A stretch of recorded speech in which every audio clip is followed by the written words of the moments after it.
So in this Kanya Conversations show, today I have Sonal Bhutra.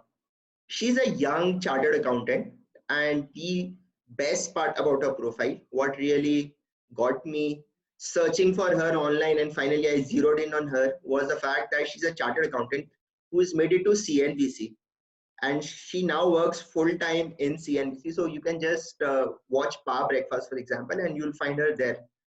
So welcome to the show, Sonal. Thanks a lot for that. Thank you for having me, Anurag. Hi. Yeah, so great that you've come on this career conversation series. So first, tell us about your formative years in Surat. You were a bright student, I understand, and you were the city topper before you moved to Mumbai. So tell us about those years, your family, the kind of value systems you gleaned from them. Okay, so basically, I have traveled across India. It was from 9th standard to 12th standard that I was in Surat. Before that, I was in a very, very small place called Banswara that is in Rajasthan. From there, we moved to Bhilwara for a year. That is again in Rajasthan, and that's known as the textile city. And because of COVID, now it's known even more. And after that, I was in a place called Vijayawada, that's in Andhra Pradesh. And after that, I moved to Surat. That is because my father would take those transfers from one place to the other whenever he got a better opportunity. But in terms of being a student, I think I was a very, very active student who would like be everywhere, take part in literary events, be good at studies, be a sincere student. And the only thing I would not do is sports. Other than that, I think I would basically everywhere, be it cultural activities, be it anywhere. So that is the kind of school system that I was in. I liked taking part in everything. I was quite competitive that way. And apart from that, of course, I stayed with my parents and I have an elder brother.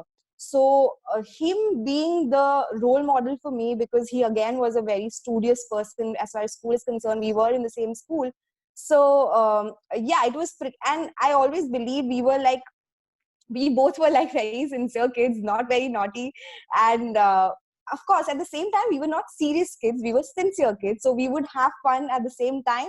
But yes, I think in part of me growing up, my brother and my parents, they had like a lot of impact on what I would believe. My value system totally is on what my parents have taught me and what my brother has taught me. So yeah, that is how my formative years were.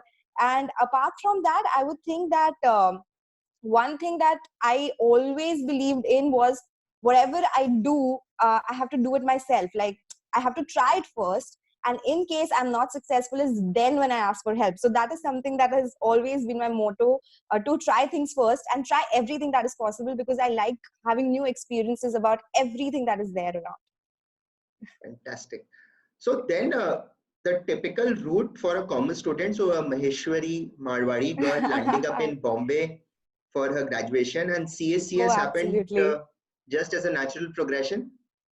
Oh, so basically, there's another story here. And since I told you I would be everywhere, I would take part in every competition possible. And I would say that I had those qualities which I knew that I can get into a format where journalism is involved, where storytelling is involved, and where I can discuss things which are actually affecting this world.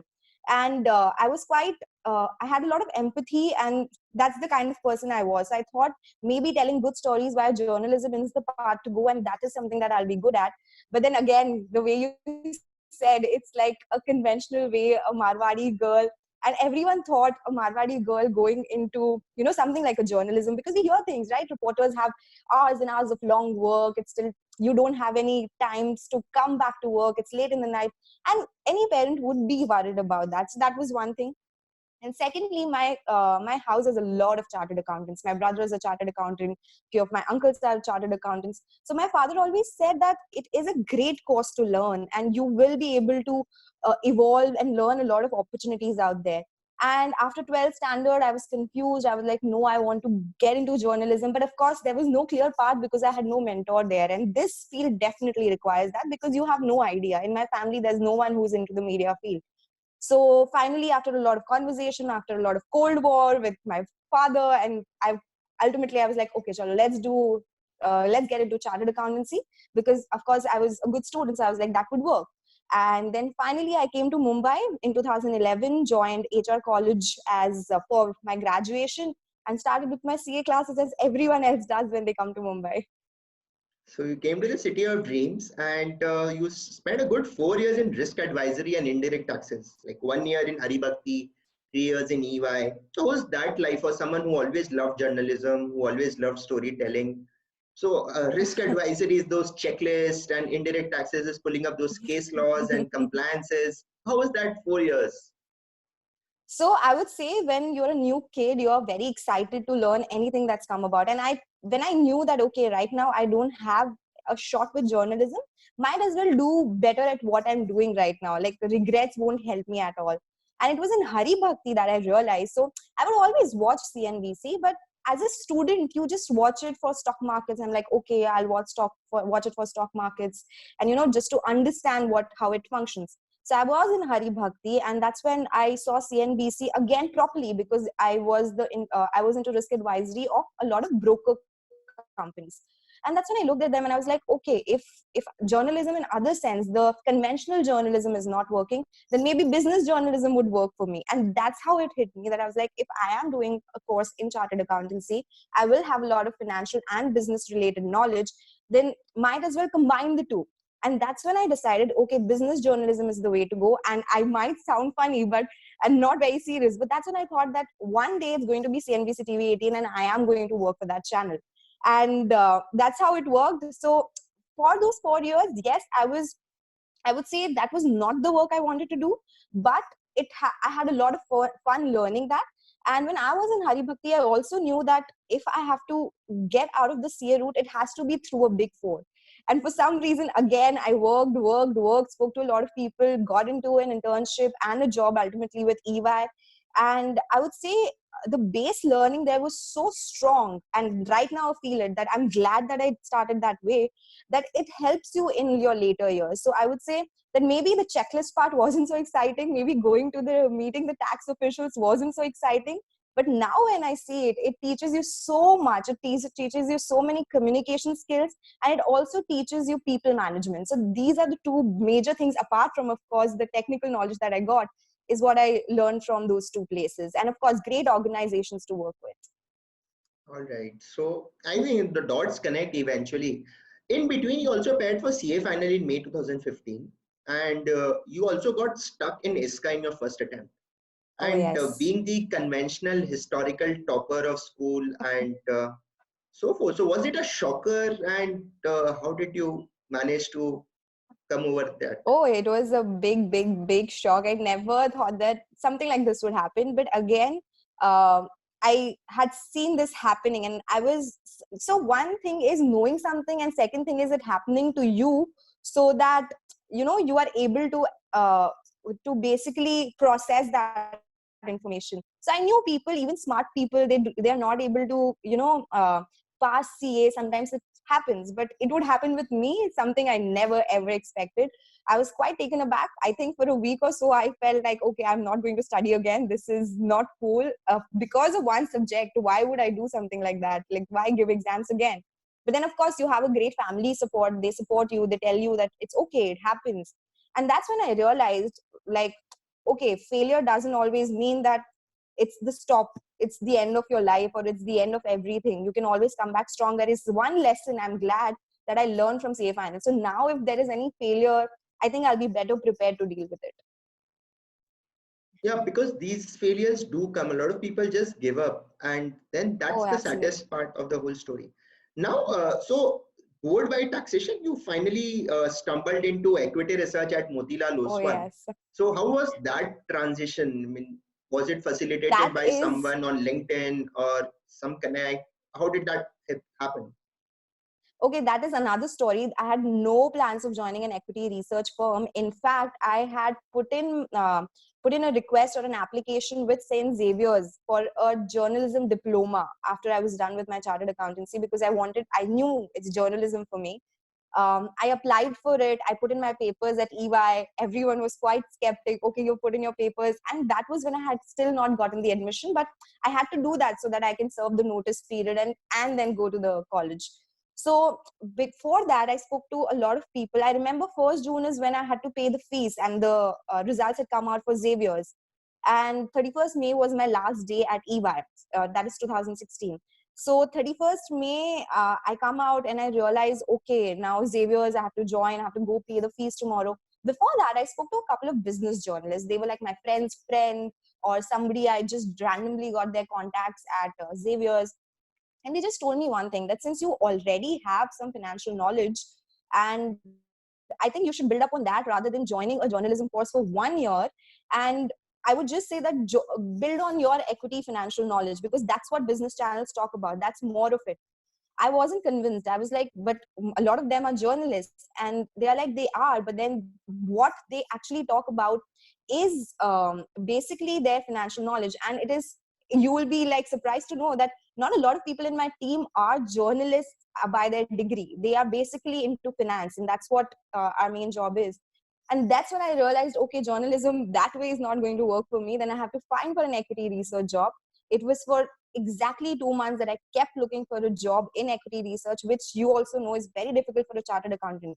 Like they would prefer a CFA or an MBA for an equity research position. But I was lucky. I think there was some internship that had opened up Motilal Oswal for 3 months, and post that they were going to convert it into a full-time job if you did well. I applied for it. Thankfully, I got it. I think I was like really lucky that day. That's what I would call.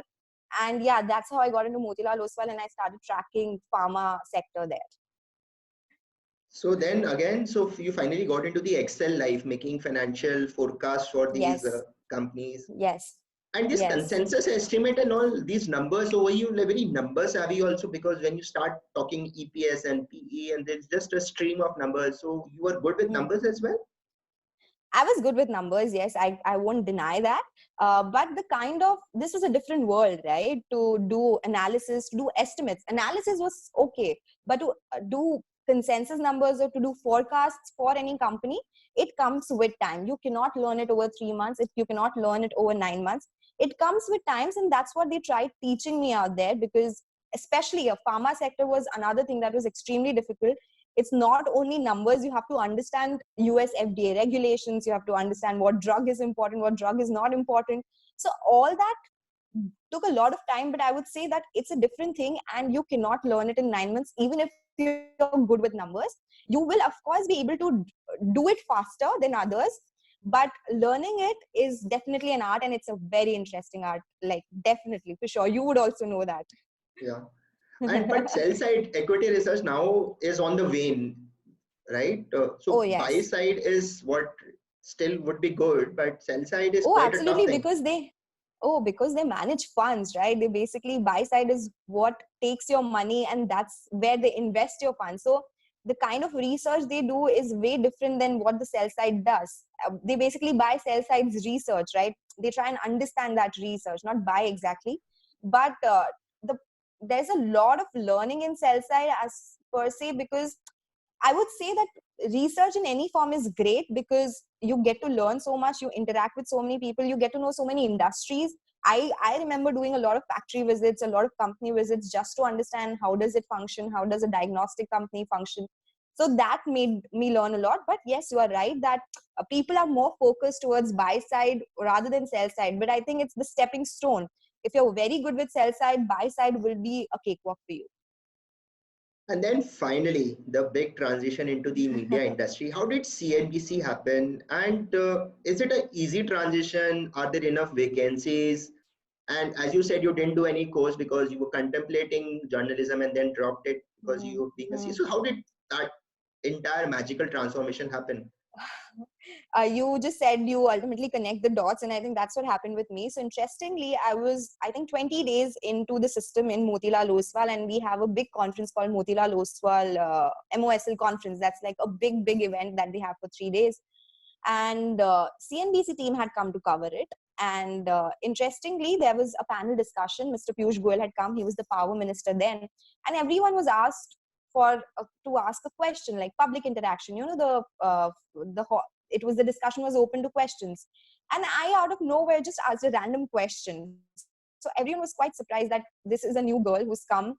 And in 20 days, she asked a question to Mr. Piyush Goyal that actually got a lot of eyeballs. And it was honestly not related to the economy. It was a social question, because I was like, okay, I'll never get to meet Mr. Piyush Goyal again. Might as well take the chance and ask him a What question. was that So question?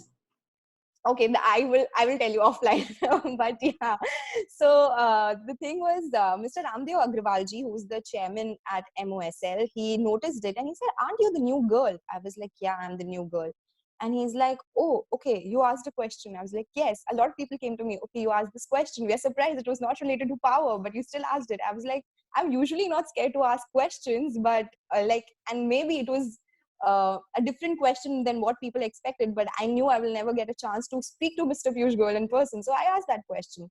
Mr. Anuj Singhal, who is the stocks editor there at CNBC TV 18, he noticed me there. And of course, if you ask like an uncomfortable question to somebody, people will notice you. He noticed me. I spoke to him after the event, and he told me to send my CV to him. First, they needed a researcher. Second, I was a chartered accountant. And third, he saw my question asking skills. So he was like, okay, you send me a CV and we'll see what we can do. If you're interested in it, I shall take it forward. So I was so excited. And I sent him the CV the very day, because I came home at 12 in the night. I was like, the first thing I have to do is send him a CV. And I think it was in August that this happened. In March, I got a call from CNBC for an interview. So yeah, this is what happened. My God, this is quite magical. A random question. This is like serendipity. You find out what you're ultimately designed Absolutely. for. Absolutely. And I didn't expect something like that to happen within 20 days of me actually, working towards my goal for me to meet somebody. So people have different heroes in life. Mr. Anuj Singhal was literally my hero that day. I was like, okay, I met him. I'm glad I had the courage to go up to him and speak, and he could see me doing that or asking those questions. So it worked in my favor. Yeah. And people say that you need to be a third generation guy. You need to be having a heavyweight behind you. Nothing like that. It's just talent which got you there. No, thankfully it did, and of course, like the luck had its role to play that time. But apart from that, it's not very easy for any chartered accountant to get into a media industry, because of course, any profession would like you to be qualified for that particular work, right? And for a chartered accountant to get randomly into a media industry is not something that one would hope for. And plus that, media requires a lot of other skills which we chartered accountants aren't really taught. Like we have 15 days of GMCS, but apart from that, there are a lot of communication and group discussion skills, or uh, a lot of response to things that are happening to you, which doesn't come very naturally to, I would say, everyone. Like I would say that it's a different industry, very loud. I had worked in places where it was pin drop silence, because people do research, and it's but CNBC is a newsroom. There's so much energy, and it's so much fun to work with everyone out there, because it's an absolutely different place. Yeah. So when you got this offer letter from CNBC, was it difficult for people at home to say, okay, go ahead, Sonal, ja ji le apni zindagi? Or were they like, um, No, hold no. So back? people are skeptic. No. People are skeptic because nobody was sure that what will I do after taking a job out there. So in fact, when I left EY, there are a lot of people who will pull you down, right? Because people will be like, okay, how will you do media? My family was more skeptic than them not being sure about me being able to do it. They were just like, it's an industry. You are not. There's no surety. Are you sure it will work well for you? Are you sure you'll be able to do what you want? In a sense that you don't know what happens. Like you go there, but you're just not you are a backbencher. Basically you are at the back court, you're not the face basically. But that's what I wanted to be a research analyst and an anchor there. There were some people who worked with me in my previous firms who said, you can't do it, it's not possible, like it's so difficult to get into media is dying, they don't have this, they don't have that, this is the industry, GST is going to come, we are going to mint some money, you won't even have be able to do things, and we don't think that you'll be able to do it, is what I was told by some people. And there were some people who say, it's okay, you tried it once, it's a good thing, you will not have any regrets later. So I got mixed response, honestly. My family was just, you should go try it, but always remember that you should be happy you are a chartered accountant, so you can always come back in case you do not like it, or it is different than what you thought it would be. Fantastic. So what's the typical day at CNBC? You start your day with power breakfast. So I think your day, you need to reach office by then or even earlier. and Oh, do a lot of research? I mean, how does that entire day turn up, and when does it end actually, if it doesn't? no, it does end, thankfully. But so the show starts at 7 in the morning, and so we reach office by say 6:30, 6:30. Mostly 6, because then you have to do the entire research. So Power Breakfast is mostly a wrap up of all the global markets, the Asian markets which are live then, whatever happened in the markets last day, whatever is going to happen in the markets that day. So basically, it's the most comprehensive show. Basically, you have to cover the entire ground. So your research has to be very, very thorough. You do that, and post that, you have a lot of companies which are coming for interviews. So you are given specific sectors that you track. So I'll track oil and gas, chemical sector, real estate. So if there's any company that comes from my sector for an interview, I have to send that research to the anchors. This happens through the day because companies from your sectors keep coming. So you have to basically apprise your anchors of the research. And apart from that, if you have any show, then you have to prepare for that because you also have interviews to take up. And so I recently anchored the market show that's called Midcap Radar. So we had a lot of interviews lined up. So you have to basically prepare for all the interviews out there. And through the day, there is a lot of information that is uploaded by your companies. For instance, somebody has made an acquisition, somebody has sold certain things, what is the kind of margin. So you keep discussing that. And the second thing is there's a lot of freedom as far as the research you can do is. So you're not bound. As long as your research makes sense, you can always do that research and put it on air, or you can always write an article on that, or you can always do a short link on that. So that is the kind of day. So it is an industry which is driven by your own actions. Like people will keep motivating you that you can look at this like this, you can look at it like this, but it is mostly driven by how much you think, and ideas are always welcome. Even if it's even if it's not your core beat, you can always go ahead and create content on that. Like I'm very excited and passionate about climate change. So I started my own series called Sustainability Watch, and I speak to people, talk about their CSR, talk about ESG investing, talk about what a company is doing to fight climate change. So that is a different series that I've started on our web channel. So you can actually have a lot of things. If you have ideas, they're always able to take it, and they're ready to take it and create content there. Right. And how is it like reporting to Lata Venkatesh? I mean, because she's one lady that I really admire, her kind of depth of her knowledge. Everyone in the industry, big chieftains of conglomerates, they say, okay, Lata. So how does it, and you're surrounded by, who are the other people in your team? All the big shots, you have lunch together. Like, is it like that? I mean, it's a kind of a surreal feeling that. So Lata Venkatesh is extremely passionate. I don't think I've seen a lady as passionate as her in my entire career. She is never late to work. I've never seen her taking any leaves except for the annual holidays that you take. I think she eats, breathes, and sleeps the economy. Like she's so passionate about what's happening with the macro economy that when she talks about it, I can feel that, okay, she means what she's saying. And she's a very, so everyone is ultimately a human, right? So the part that you see on air and the part that you have behind air, like everyone's extremely professional, everyone's a lot of fun. And specifically, since you like Lata Venkatesh so much, I would say she's one of those who's very warm. She's a great teacher. If you ask her anything most complex about banking, she will teach it to you like she's teaching a 2-year-old. Her language is so simple that you will actually come out not only with the understanding that you wanted, but 2-3 ancillary things that you did not want to know, but the conversation just flows and she talks about it with so much passion that you actually want to listen to her. Like she's one of those who inspires you literally to know your subject well and to mean business with it. Like if there's anything macroeconomy, you know it's Lata Venkatesh. If there's anything banking, you know you have to go to Lata Venkatesh. So she is extremely passionate about it, and it's great to learn under her. Same for her and Shireen Bhan, both extremely passionate females, and they are our bosses. They literally run the entire channel. But then to have that kind of a command across a broad spectrum of sectors, then are you always reading, you guys, or like always on the Oh, top yeah. of Oh yes, things? reading, I think we are paid to read a lot, I think, because that's what we have to do. And I think here, oil and gas, chemicals is my major sector.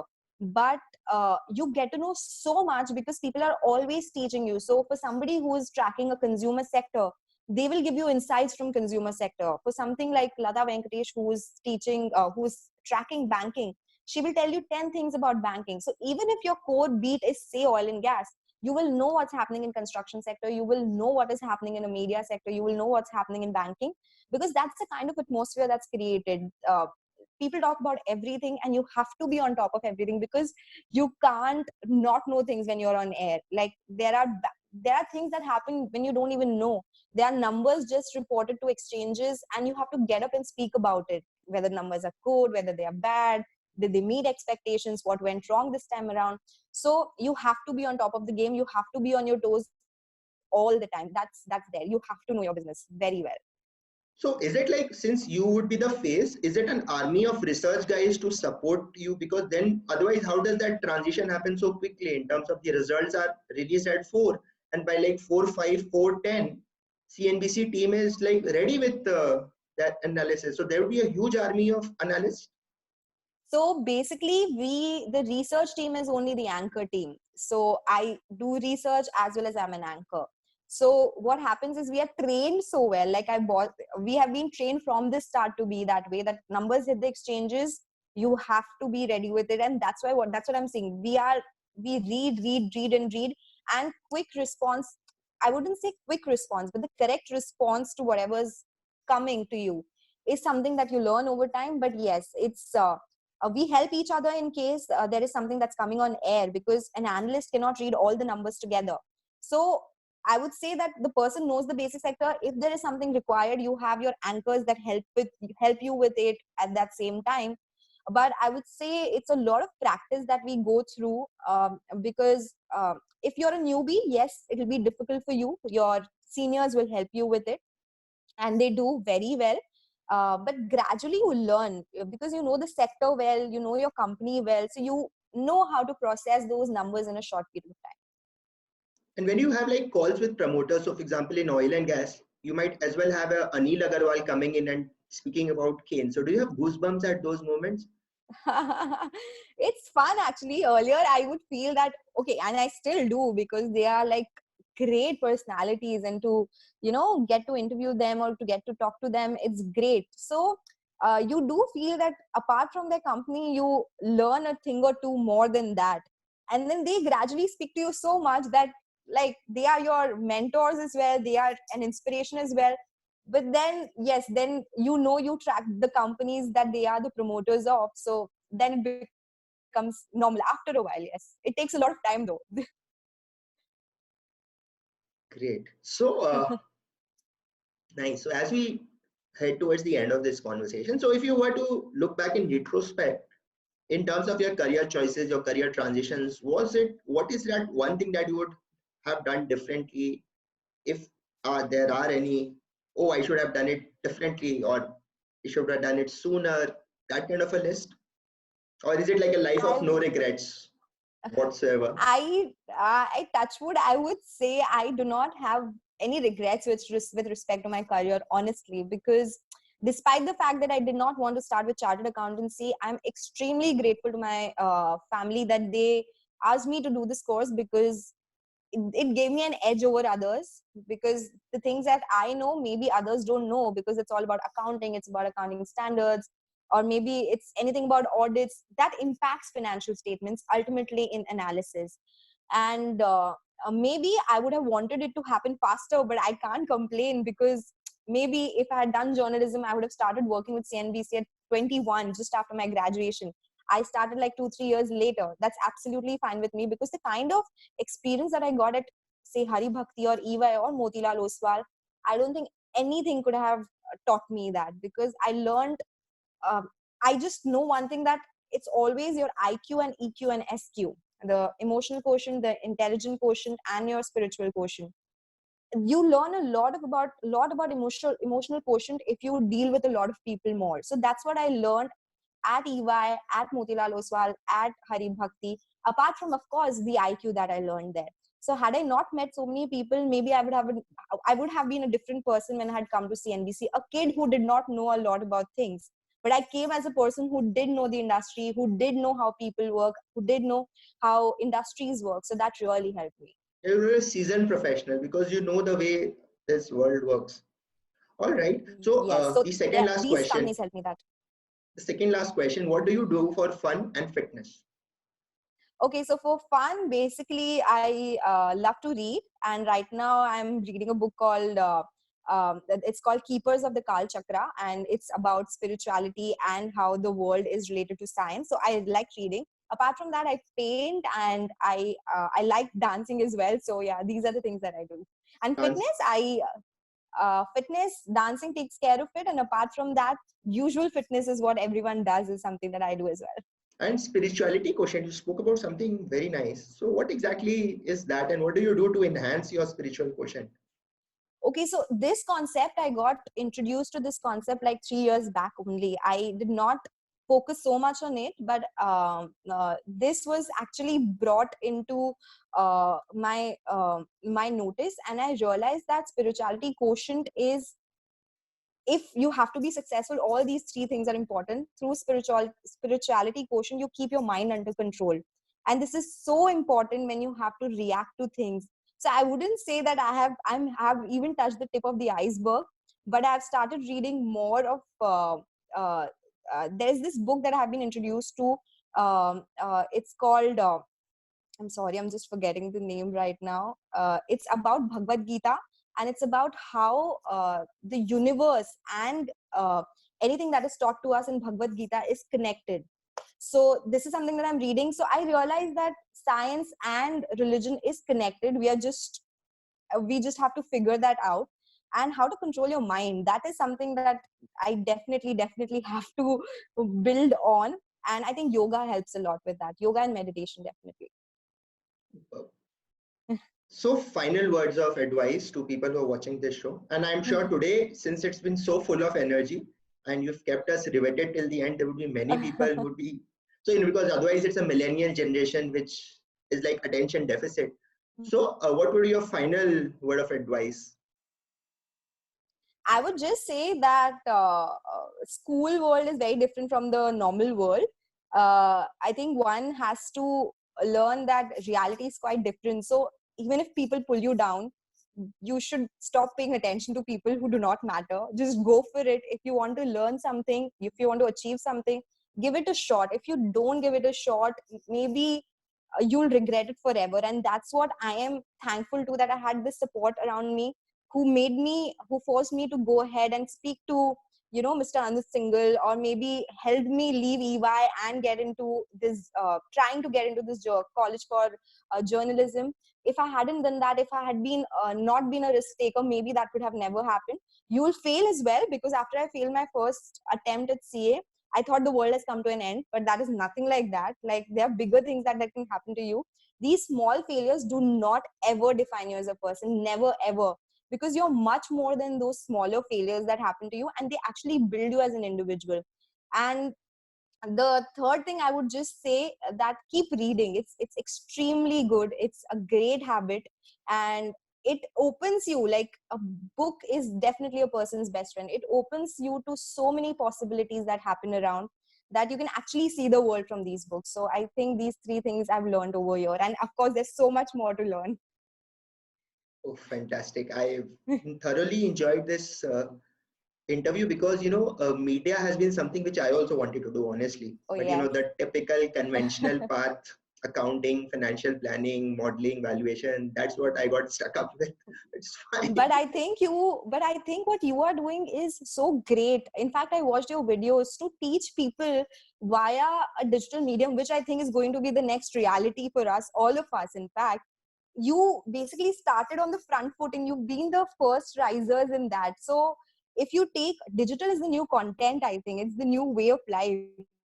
So you're doing so well, and I saw some of your videos, like they are so good, and to teach people like they remember it forever is an art, and you have it, so that's great.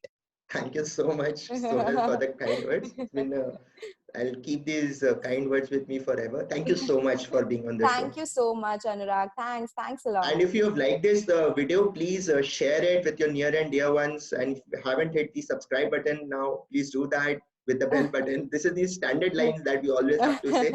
So thank you so much, audience. Bye. All right. Bye-bye.